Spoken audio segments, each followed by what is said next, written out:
3.600.000 so'm sarflangan 12 so'm tayyor bo'ldi. Salondan chiqib olib kelishdi akalar. Birinchi o'rinda qaranglar, 3.600.000 so'mga nima kirib ketadi? Yangi 12 olgan bo'lsangiz, polniy polirovkasini qilib berdik. Bilasizlar, salondan chiqqandan keyin polirovka qilmasa bo'lmaydi. Polirovkalarni qilib berdik.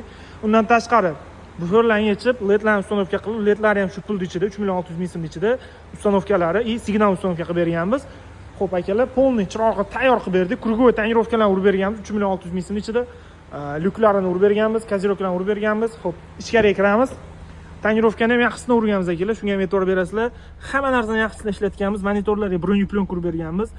Remenda ortish stekerlar uzib tashlaganmiz. Kovri solib berganmiz akalar. Shu pulning ichida, narxning ichida. Juda chiroyli qilib, xudo xolisi qaranglar, skrovni turibdi qora mashinaga. Xo'p.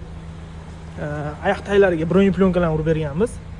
Ko'pincha mana shu joylar qirilib, chizilib ketadi. Polniy mana splashnoy qilib urganmiz, polniy. Akalar, bunga ham e'tibor berasizlar. Xo'p akalar, orqa tomonlarni ham chiroyli qilib hamma yo'g'ini solib berganmiz. Qaranglar, mashina yangi salondan chiqqan, qaranglar, tonirovkasi ham chotki plyonkadan. Ko'rasizlarmi? Shuni hisobiga 3.600.000 so'm.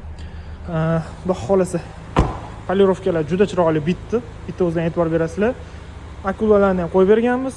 Xudo xolisi mashinalarni mo'ycha qilib chiqarib yuboryapmiz akalar. Hammasi 3.600.000 so'mga bitdi. Agar sizda ham shunaqa yangi mashina bo'lsa, olib kelsangiz, hamma kamchiliklarni xudo xolisi qilib beramiz akalar. Sog' bo'linglar, salomat bo'linglar. Bizga obuna bo'lish esdan chiqmasin.